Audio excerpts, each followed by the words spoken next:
Halo teman-teman semua, saya akan menjelaskan bagaimana sih sistem budaya Papua. Seperti kita ketahui bahwa Papua perbandingan jumlah penduduk dan luas Papua atau yang disebut dengan Papua Nugini. Berbeda ya teman-teman, Papua dengan Papua Nugini. Mari kita akan melihat bahwa Papua provinsi yang terletak di pesisir utara Papua, Indonesia tahun 1956 sampai 1973. Provinsi Papua sebelumnya bernama Irian Barat tahun 1973 sampai 2000. Irian Jaya mencakup seluruh tanah Papua bekas Kresidenan Nugini Barat, yaitu luas total Papua total ialah 82.680.958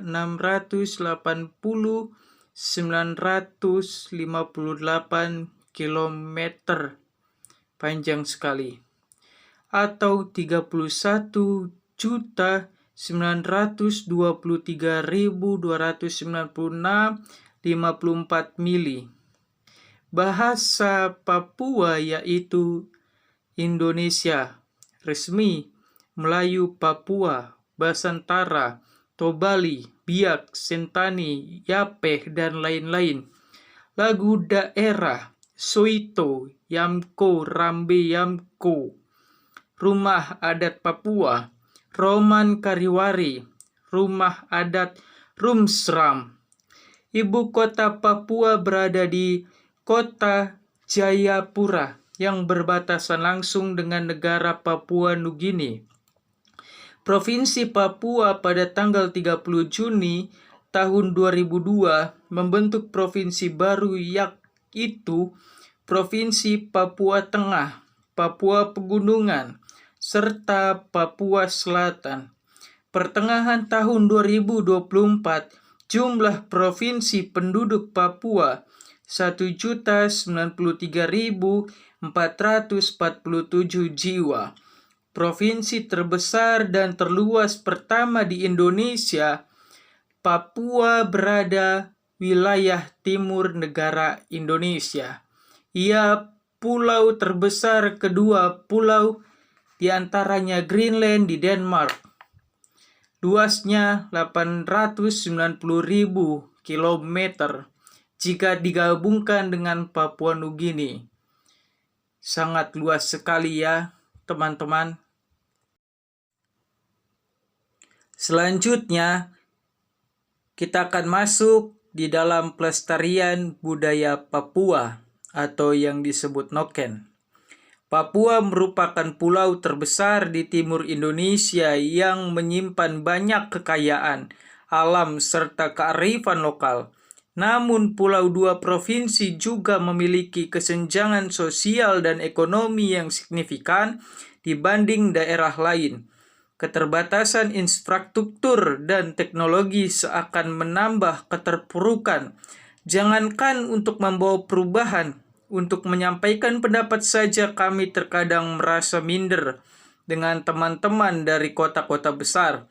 Kami tidak berhayal tinggi untuk mengubah Indonesia dari timur sepercik Noken, serta memperkenalkannya kepada lebih banyak orang melalui penjualan hasil kerajinan tangan pengrajin tradisional. Noken, tas rajutan tradisional yang keberadaannya sangat melekat dengan kehidupan tradisional di Papua. Noken saat ia dewasa kelak dapat membuat tas multifungsi untuk menunjang aktivitas sehari-hari. Contohnya saat sedang mengandung mereka mulai merajut noken.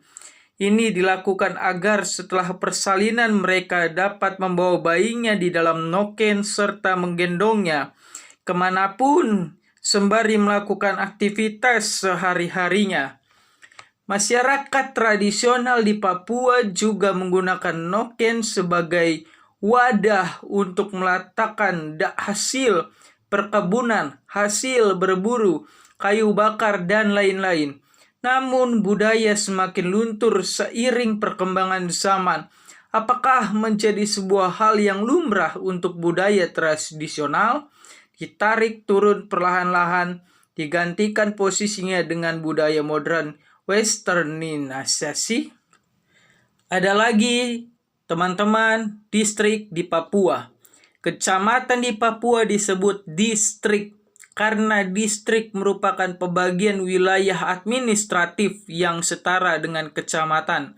Struktur pemerintahan Provinsi Papua, kecamatan dipimpin oleh seorang camat, sedangkan distrik dipimpin oleh seorang kepala distrik. Distrik merupakan perangkat daerah kabupaten atau kota di Papua yang memiliki wilayah kerja tertentu. Distrik dibagi lagi sejumlah kampung dengan nama lain sesuai adat istiadat setempat. Distrik pembagian wilayah administratif di Indonesia, khususnya wilayah bagian timur, yakni Provinsi Papua, Papua Barat, Papua Barat Daya, Papua Tengah, Papua Pegunungan, dan Papua Selatan. Kita akan masuk di dalam tarian suku Papua, yaitu Manokwari Papua. Papua memiliki banyak tari-tarian yang beragam, semuanya mencerminkan suku-suku yang ada di Papua. Tari selamat datang, tari perang, tari suanggi, tari yospan, tari musyo, tari wutuk kala. Tarian khas Papua memiliki ciri khas tersendiri, membuat unik, berbeda, dan istimewa. Tarian dari Papua memiliki kegerakan khas yang berpusat pada kaki. Sebagai besar tarian Papua, gerakan loncatan, pijakan kaki yang tegas, dan hentakan. Gerakan-gerakan dilakukan secara antusiasme dan tenaga yang besar. Sebagian besar tarian juga disertai teriakan atau ciri khas vokal yang tinggi dan penuh semangat. Kita masuk ke dalam Papua. Memiliki banyak jenis rumah adat, yaitu rumah Honai, rumah Ebeu, rumah Jeu, rumah Wamai, rumah Rumsram, rumah Honai, sebutan rumah adat yang ditempati oleh laki-laki, sementara rumah untuk perempuan memiliki sebutan yang berbeda, yaitu EBI. Keduanya sama-sama rumah khas Papua dan mampu menampung 5 hingga 10 orang.